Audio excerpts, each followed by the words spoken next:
আজকে আমরা এসেছি ব্লুমিং ওয়ার্ডস নামক একটি সংস্থা থেকে। কেন এসেছি জানো?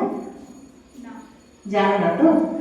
আমরা এসেছি তোমাদের মতো ছেলেমেয়েরা আজকালকার দিনে নিজেদের মাতৃভাষাকে অবজ্ঞা করে, ঠিক আছে?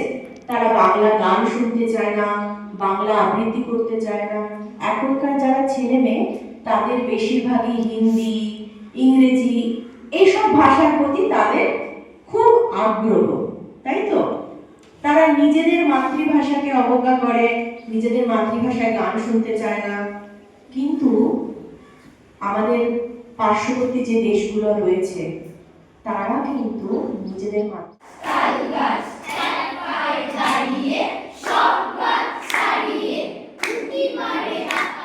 সকলের সামনে বলতে তার একটা ভয় বা হেজিটেশন, যেটা মানে আমরা ভয় কি পাই যে লোকজন কি ভাববে, আমি বলে ফেলবো, ভুল বলবো না তো, বাকিরা তো হাসবে না তো, এই কথাটা আমরা খুব বেশি চিন্তা করি। কিন্তু আমাদের ওই চিন্তা করলে না আমরা আগে আর এগোতে পারবো না, আমাদের সেটাকে ওভারকাম করতে হবে। এবং এটা হয়ে যায়, এটা ইজি, প্র্যাকটিসের সাথে সাথে রোজ রোজ প্র্যাকটিস করতে করতে হয়ে যাবে। কারণ তোমরা তো ক্লাসে আনসার দাও, তাই না? কিছু না কিছু সবারই প্রিয় সাবজেক্ট আছে। Correct, absolutely right, public speaking skills. এর সাথে সাথে তোমাদের অন্য কিছু শিখতে হবে, যেমন প্রনাউন্সিয়েশন, উচ্চারণ। যে কোনো ভাষাই হোক, আমরা যখন কারোর সাথে কথা বলি তখন যদি আমাদের উচ্চারণটা ঠিক থাকে তাহলে কি হয়, দুটো জিনিস হয়।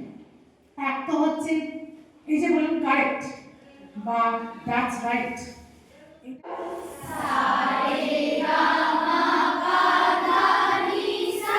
এসো আজ গান গাই,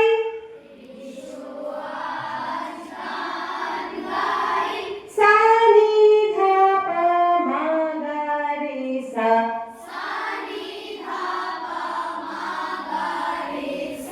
গান